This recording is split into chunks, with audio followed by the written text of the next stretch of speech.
र दुर्गाथली गाउँपालिका वडा नम्बर 1 ठानी गाउँका बासिन्दा श्री एल्बर्सन थापाज्यूबाट र मानो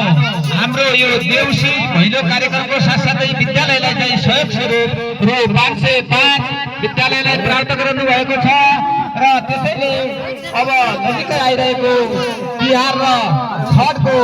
उहाँलाई चाहिँ हार्दिक मङ्गलमय सकल परिवारलाई हार्दिक मङ्गलमय शुभकामना व्यक्त गर्दै सबै भाइ बहिनीहरूले उहाँलाई चाहिँ लक्ष्मी र सरस्वतीको गाँसको चाहिँ होस् भनेर चाहिँ मानव शुभ आशिष दिनु हुन सम्पूर्णलाई चाहिँ हार्दिक अनुरोध गर्दछु। उहाँको घरमा सधैँ लक्ष्मीले